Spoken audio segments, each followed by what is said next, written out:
The railways in India are vast and bustling, yet despite being in a country with the fastest growing major economy, the rail network hasn't kept pace, at least not yet.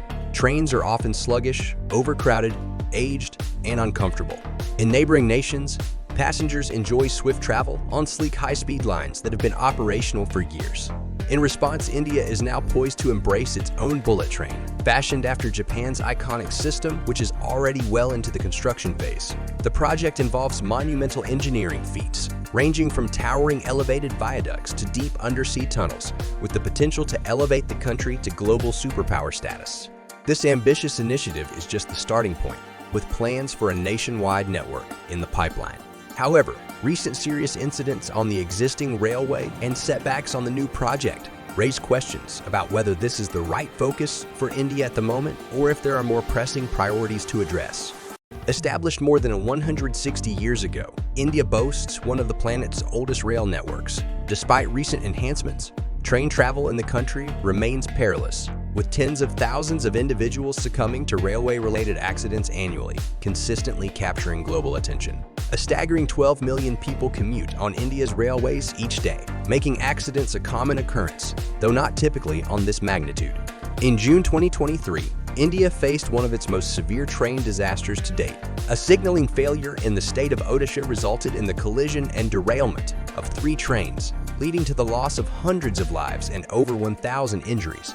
This tragic incident reignited serious concerns about the safety of India's expansive and aging railway infrastructure.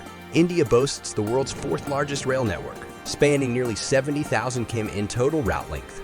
Annually, it facilitates the transportation of over 1 billion tons of freight and more than 8 billion passengers throughout the world's most populous country. Covering the distance between these cities by car typically takes around 9 hours, excluding traffic, compared to the existing railway's 6-hour journey.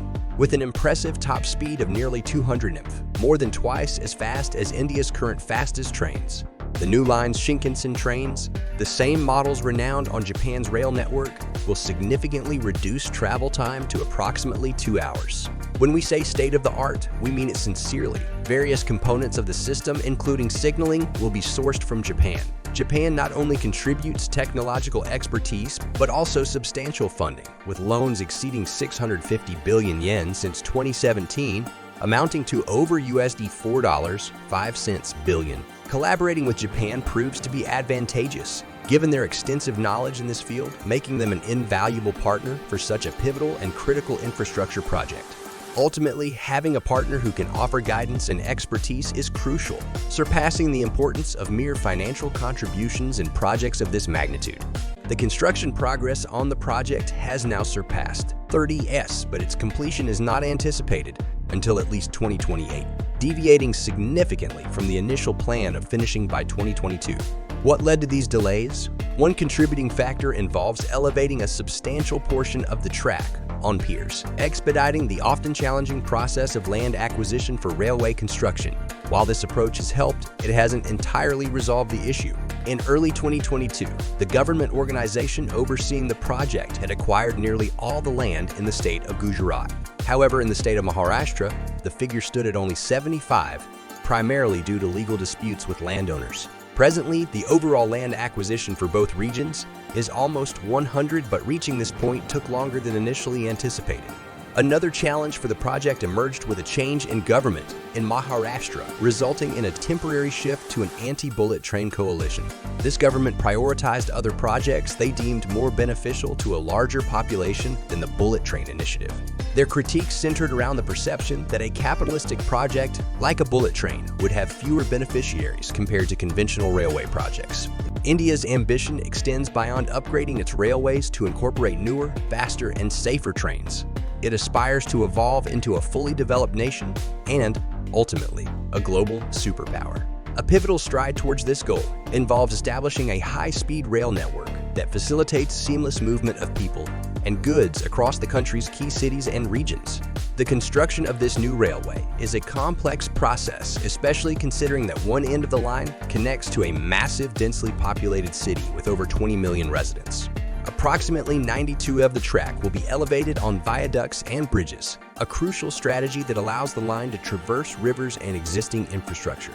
This not only minimizes environmental impact, but in theory also streamlines the land acquisition process for the railway. However, not every aspect is straightforward. The most formidable engineering challenge arises at Thane Creek, a substantial inlet just east of Mumbai. This is the sole section along the entire route where a significant body of water poses an obstacle. Rather than persisting with elevated construction, the decision was made to overcome this specific hurdle by opting for an underground route. Even though the government favoring the bullet train replaced the previous administration, the ongoing debate about whether it truly aligns with everyone's interests persists. The project will need to garner widespread popularity among passengers to justify the substantial investment made in its construction, with one estimate suggesting that approximately 50 million people need to utilize the new line annually. Furthermore, there's a lingering question about whether the authorities have accurately prioritized their focus. Some argue that India should address the significant issues with the existing infrastructure instead of investing in a brand new high-speed railway. Nevertheless, the national government remains steadfast in its belief that this project is just the beginning of a comprehensive nationwide network. Feasibility studies have already been conducted for multiple potential routes connecting India's other major cities, including Mumbai to New Delhi, Mumbai to Chennai, and New Delhi to Kolkata. Don't forget to like and subscribe to our channel